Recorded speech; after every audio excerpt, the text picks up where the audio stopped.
because it was in Queens, New York. And at that time, you know, many years ago, they just prayed in masallas. There were little houses that people bought, and they turned them into a mosque because they couldn't afford to build a mosque, or there wasn't enough Muslims to gather enough money to successfully build mosques and all over. The people were just still, you know, migrating to this country, but they hadn't established enough. So they turned these houses into these places of worship. And I went to the basement, and the imam was there, and I took the shahada, and immediately I felt so proud. I felt that I was an ambassador for this religion. I felt like I had a duty, and I had a purpose, and I had a direction, and I had a goal, and that my whole life had meaning. Something that I didn't believe before, that I had so much to offer the world, because I wanted to bring so many people to understand this religion and how beautiful it was to be a Muslim.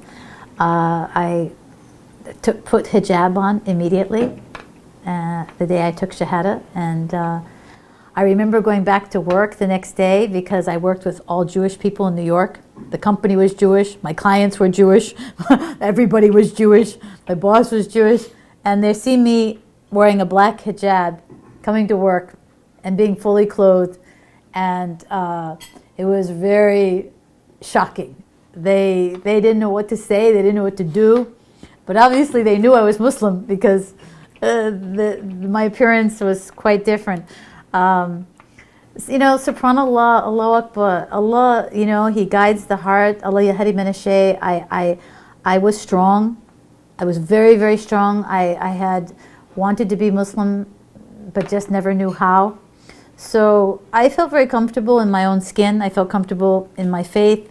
I was very, very strong, and everybody respected me. Everybody who loved me continued to love me, and I continued to work with the rabbi.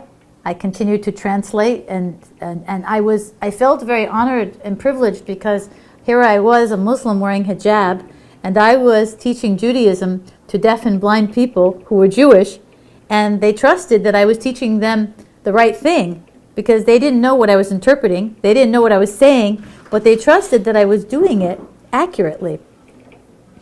And this was a great honor for me. I felt very privileged. Well, the community, the friends I had, you know, because they loved me before, they continued to love me. The only one I had problem with was my family. I even, you know, succeeded with the Jews. They respected me. They honored me. They continued to keep me in their company and interpreting for the deaf and blind. And I think they had a greater respect for me.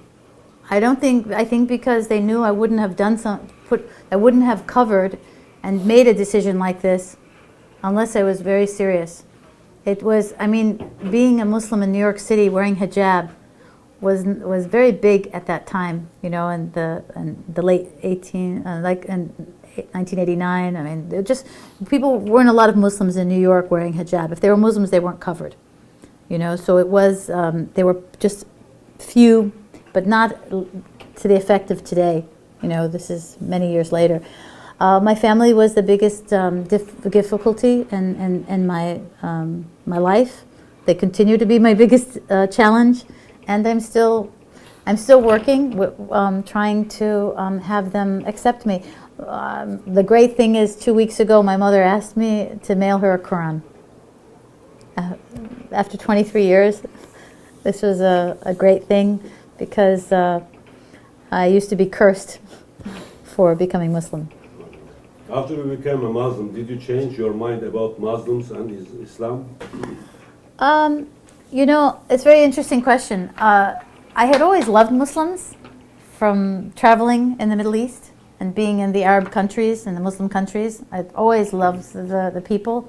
That's what made me want to be Muslim, is the people, because they were so, their manners, their akhlaq, their behavior, their etiquette, It was phenomenal. They were the Arab people were some of the most hospitable people in the world.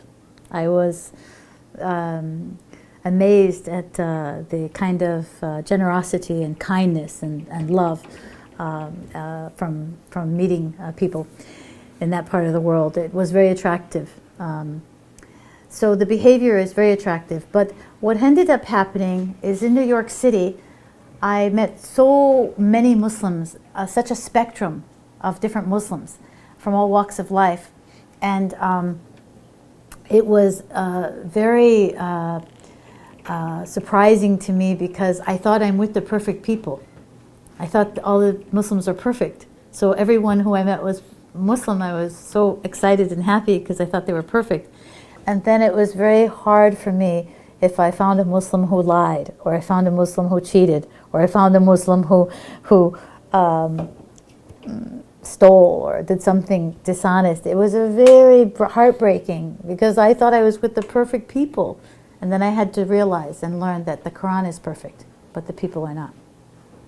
And that was a very big lesson for me, to know that this book is perfect and the people are just struggling and striving and trying to, all of us are struggling. All of us are striving to get closer to Allah. And we're at different levels at different times in our life because our iman can be high and our iman can be low. And, so although my iman was very high because I had just taken shahada, it's a process.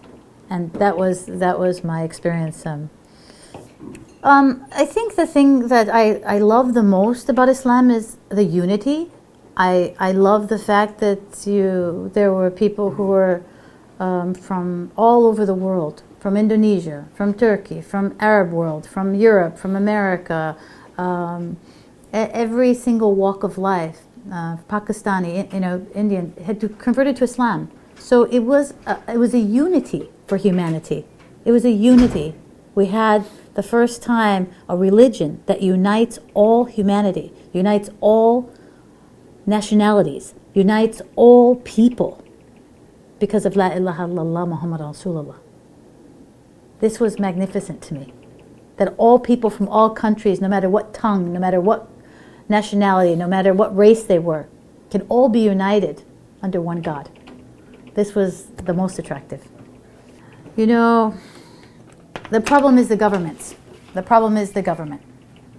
The different governments, it's all about power, money, and control. The governments want power, they want money, they want control, and because of that desire, they become corrupt. And they oppress their people, they harm their people, they take advantage of their people, they are not living the honorable life that they can lead. I'm specifically speaking of the Muslim world, of the Middle Eastern world and the governments. I feel that they're selling their people short. They're not giving them their resources that belong to them. And because of the war to me is theft. War is just stealing, it's theft. You're going into a country and you're stealing the resources. That's what war is. So there's a huge imbalance because the people in these countries are not reaping the benefits of the resources that are there for them because their government is abusing and oppressing and politically selling their resources and not taking care of their own people. So I think this causes a huge disharmony in the world. It causes a huge imbalance in the world. And I think that too many innocent people are suffering. And with the Arab Spring right now, they're trying to revolt to say, I want my freedom, I want my rights. And they're trying to speak up, but it truly is unfortunate that the people who are their leaders are not living the honorable Muslim life that they could lead, or that they will be responsible and accountable for the future. Because that one seat, that they're fighting for so much, that's so important to them, to fight and to kill so many people for that one seat of presidency, will be certainly something they'll be questioned for in the future. Unfortunately, my country as well, I'm disappointed because I think that they are very aware, America is very aware of the crisis in the Middle East. I think they contribute because 46% of our foreign aid goes to Israel. They are the number one receivers of foreign aid, and we support that.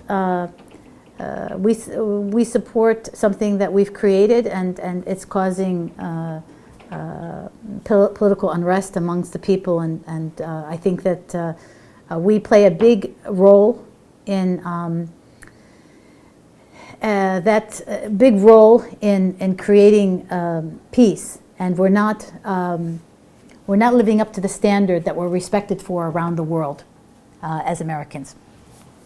Well, I think as Muslims we have a responsibility to be the ambassadors of this religion. I am an ambassador as an American, as an Italian, as a German. I'm an ambassador because I work with deaf people and I'm an interpreter for the deaf. I am the role model for those people. And I think each and every one of us, we need to look at ourselves as everything we do is a reflection of our Muslim identity.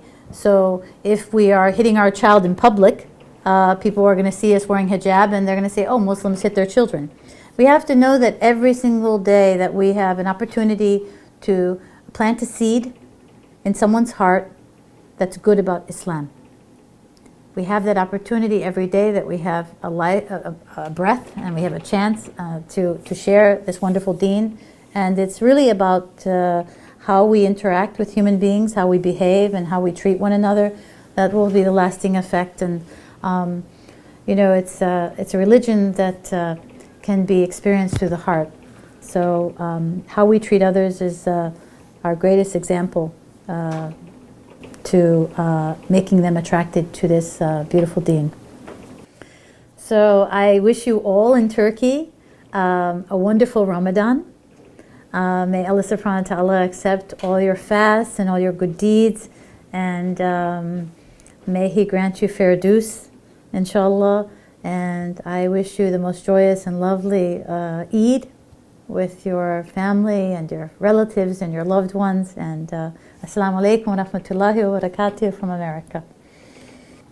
I just wish that all the Turkish people that are watching this video can actually relate with us, because we have no family. As Muslim converts, we don't have anybody that we can actually go to. Our mothers and fathers, brothers and sisters, a lot of us are not coming from born Muslim families. And we just wish that through this video we can actually transmit to you, you know, how we feel throughout this Ramadan, being alone. Maybe perhaps some of us are married. Maybe we're not married, maybe we don't have anybody, but I hope and we hope here that all of you guys in Turkey can actually be our family, because we're all brothers and we're all sisters, and inshallah we get to visit Turkey pretty soon and you all can be our family from far away, right? We would love to come to Turkey again, and or the first time for you and for me, and enjoy your, actually it'll be a wonderful opportunity to share with you and enjoy the beautiful country. But make a difference. This Ramadan, you have to make a difference, because it made a difference from the cab driver that was driving her and she heard the Quran in there, and it made a difference to me how people were acting. So make a difference. Whether you're in Ramadan to people that are Muslim or are not Muslim, just make a difference in their life, make a difference in their heart. Smile, it's sunnah, give good deeds to other people as well by doing the right thing.